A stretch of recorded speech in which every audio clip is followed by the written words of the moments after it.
Oh, hey, didn't see you, man. How's it going? Congrats on that new job, by the way. What? Oh, what's this? Wow, this is like what? $800? For me? Oh, you want me to build you a gaming PC? Okay, that's fine. Well, what are your requirements? Uh-huh. Aesthetic, DDR5, upgradable, quiet, no RGB. Man, you're asking a lot. Fine, I'll build you a PC that not only looks incredible, but it's gonna play every game you want, and even in 1440p. Oh, and I know exactly where I'm gonna buy the graphics card.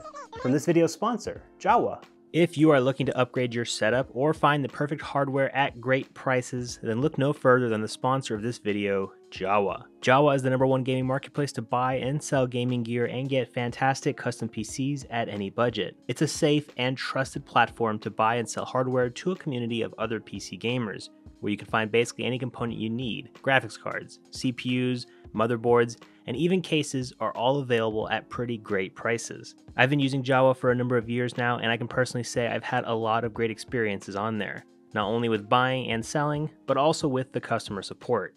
And if you just want to buy a pre-built PC but don't want to spend a ton of money at a retail store, Jawa has literally hundreds of pre-builts that are super affordable from the community of builders. So if you want to start saving money on your hardware, use the link in the video description to check jawa.gg out and use my code JASON10 to get $10 off your first order. That's JASON10 to get $10 off. And thanks again to Jawa for sponsoring this video. As always, let's go over some ground rules. This PC is being built in the USA with US dollars using only online marketplaces. Prices will change depending on when you're watching this, meaning some things might be cheaper and some things might be more expensive.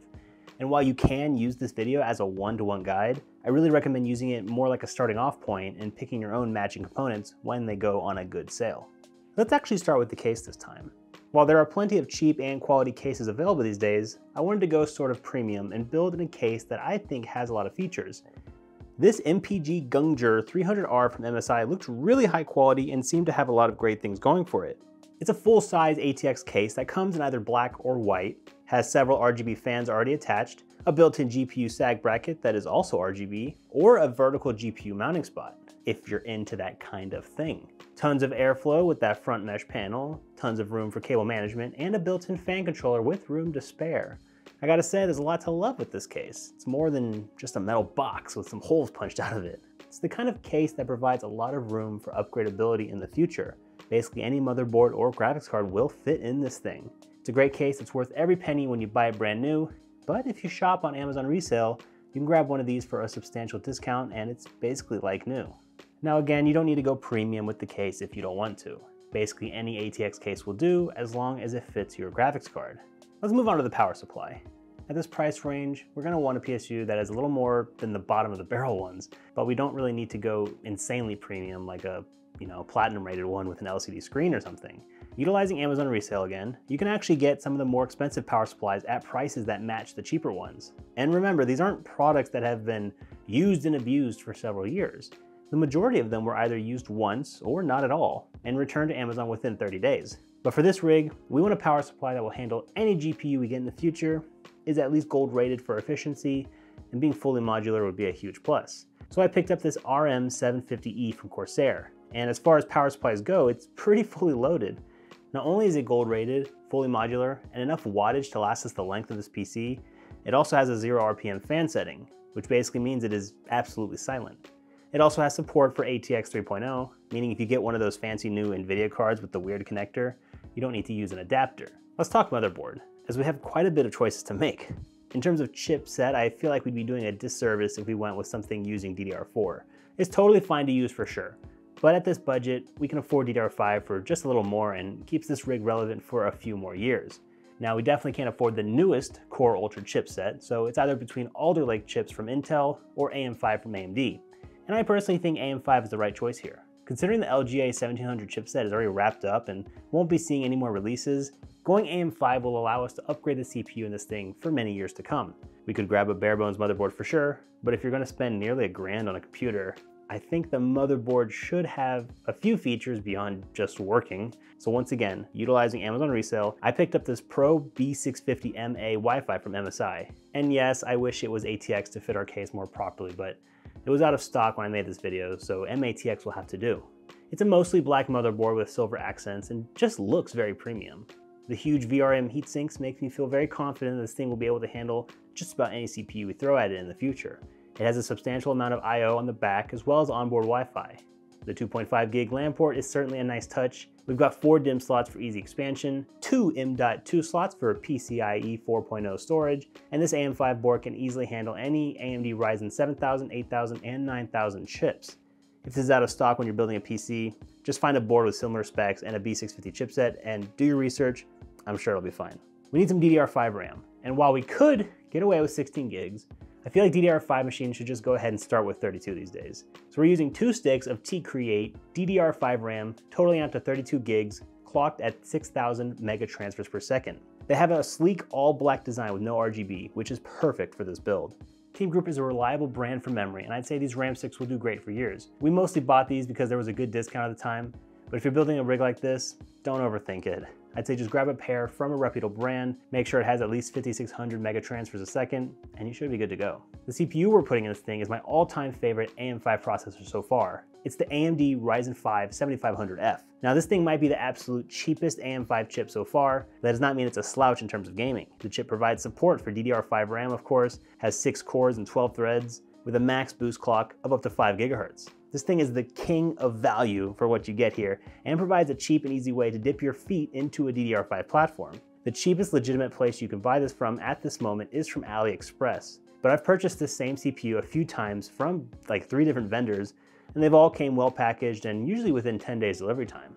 AliExpress has weird sales about every 2 weeks that provide coupon codes to bring the prices down of basically anything. So just keep an eye out and you can probably get this chip for around $100 to $115.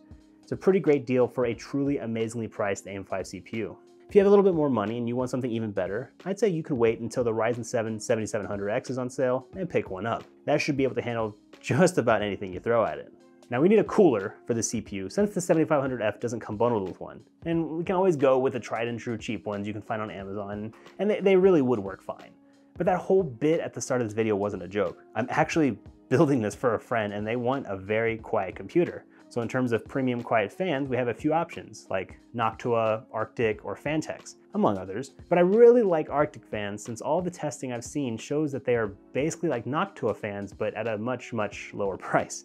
So I went with the Freezer 36 air cooler from Arctic, and I really like this one because they have the option to have even the heatsink be black for anyone who wants an all-around stealthy build. Now, full disclosure, Arctic sent this over as a review unit free of charge, but the joke's on them because I was gonna buy myself one anyway. The Freezer line is slightly more expensive than the $20 options on Amazon, but the quality, particularly of the fans provided, is just so much higher, and I love how easy it is to install the fans. They just click in. The Freezer 36 comes with 2 of their super quiet and high airflow fans, the P12s, as well as 4 heat pipes to really keep everything nice and cool. Now I know they sent this to me free of charge, and I'm not gonna charge my friend for it obviously, but in terms of this video, I am gonna add it to the budget at that full price on Amazon. But I really do think it's worth the extra couple bucks.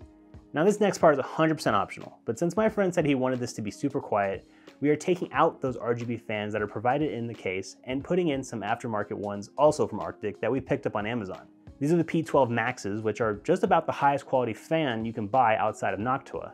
And while they may not be cheap compared to the budget basic fans you can find online, coming in around $7 a pop when you buy a 5-pack, but these fans are the ones I use in my personal rig, and they are still very affordable when compared to Noctua's lineup of amazing fans. Now Arctic did not send these over, we bought them ourselves because we just personally really like them. But again, this is totally optional. The fans that come with the case are already pretty good, and they have RGB while these don't. So I'd say most people should just use the ones that come with the case. Next up is storage, and I know on this channel we usually skimp a little on the SSD, but at this price range there's really no excuse. We're going to utilize that PCIe 4 lane to get some crazy fast storage, and we're going to get a lot of it. For my friend, I picked up the tried and true Z440 from Team Group. It's a 1 terabyte drive to get him started, and he can always expand in the future if he wants. This Gen 4 drive has been super reliable for me and has speeds of up to 5,000 megabytes per second. Which realistically won't help our games perform any better, but computers are for more than just gaming, so it'll be nice to have that running our operating system and moving files around. Unfortunately, there aren't many SSDs on Amazon resale, so we had to buy this one full price. But knowing this drive will be good to go for many years to come, it's kind of a small price to pay in the long run. And last, but certainly not least, we need a graphics card. I don't really like buying brand new cards these days, so I went to the used market. Jawa has a ton of great deals on slightly used GPUs, and since I live in Texas, I don't need to pay sales tax, so that helps a lot. In this price range, we can go with something like an RTX 4060 or 3070, but I think we can do a little bit better than that. I did consider an RX 6800, which is an absolute solid card for pure rasterization, but it was a little out of our price range. So I settled for the next best thing. This is the RX 6700 XT, the GOAT of value 1440p GPUs at the moment. I got it directly from the Jawa store and it came well packaged in its original box. The 6700 XT has 12 gigs of VRAM, and I think that extra 4 gigs compared to similarly priced NVIDIA cards is going to go a long way in making this PC relevant for years to come. The 6700 XT is a beast 1080p card, but it can really play most games at 1440p pretty good as well. If you have a little more money and you want a big boost in performance, you can consider something like the 7700 XT or 7800 XT. But for this price range, the 6700 XT is still an absolutely amazing card for most people, as long as you don't care about ray tracing. I got the Red Devil variant because it is a chonker, and when looking up which of the board partners makes the best one, a lot of reviewers pointed to the Red Devil. But really, any 6700 XT is going to do great. And that about does it. We just need to put all the Lego pieces together, install Windows and the drivers, turn off the icky red glowing, and then we will have ourselves a very capable gaming rig. Let's check out some glamour shots of the building process, and then show off some benchmarks of the machine at 1440p.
The benchmarks speak for themselves. Even at 1440p, this PC can rip through any game you throw at it. I also really like the stealth black and white aesthetic we got going here. Now remember, this is for a friend who isn't really into RGB, but if you left the original fans in and opted for the RGB version of this cooler, this would be a totally different looking PC. But for now, the extreme quietness of those Arctic fans mixed with the premium quality of that MSI case makes this a cool, super quiet, very powerful PC that came in around that $800 price point, But as usual, if you're building this, use it as a jumping off point to build your own personalized gaming rig and make it your own. Please like the video if it brought value to you. And if you made it this far into the video, drop a cat emoji in the comments so I know who the real homies are. If you'd rather build a PC that is considerably cheaper, maybe around $500 price range, check out these two videos where we kept the price low, but kept the performance very high. Get subscribed for more technology content. My name's Jason. Thanks for watching.